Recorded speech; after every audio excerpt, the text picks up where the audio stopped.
திராவிட முன்னேற்ற கழகத்தின் ஆட்சியை ஏழை எளிய பாட்டாளிகள் பயன்பெறும் ஆட்சியாகத்தான் இருக்கும். திராவிட முன்னேற்ற கழகம் முதல் முறை ஆட்சி பொறுப்பேற்ற போது முரசொலி இதழில தலைவர் கலைஞர் அவர்கள் ஏழை குளத்தில் உதைத்த ஒரு தமிழன் ஏறுகிறான் அரசு கட்டில், இனி ஏழைக்கு வாழ்வு வந்தது என்று எழுதினார். ஏழை குளத்தில் உதைத்த ஒரு தமிழன் பேரறிஞர் அண்ணா, ஏழை குளத்தில் உதைத்த ஒரு தமிழன் முத்தமிழறிஞர் கலைஞர். இவருடைய ஆட்சி ஏழைகள் சிரிக்கும் ஆட்சி.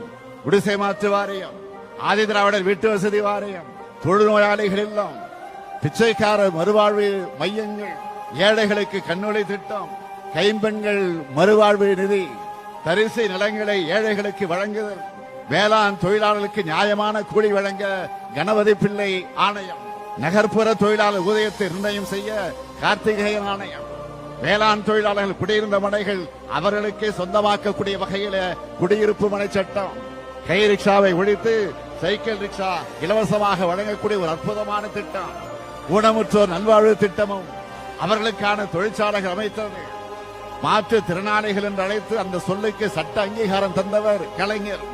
இந்தியாவிலே முதலாக உழவர்களுக்கு இலவச மின்சாரம் கொடுத்ததும் கலைஞர்.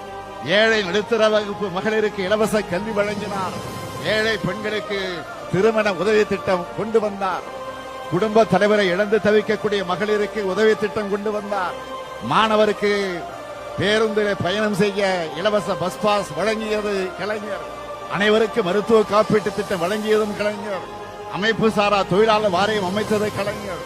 உழவர் சந்தைகள் திறந்ததும் கலைஞர். சமத்துவ உரங்களை உருவாக்கியதும் கலைஞர். இப்படி நாள் முழுவதும் சொல்லிக்கொண்டே போகலாம். அந்த அளவுக்கு ஒடுக்கப்பட்ட அடக்கப்பட்ட ஏழைகளை மக்களுக்கான ஆட்சியாக தமிழ்நாட்டு ஆட்சியை வடிவமைத்து தந்தவர்தான் நம்முடைய முத்தமிழறிஞர் தலைவர் கலைஞர் அவர்கள்.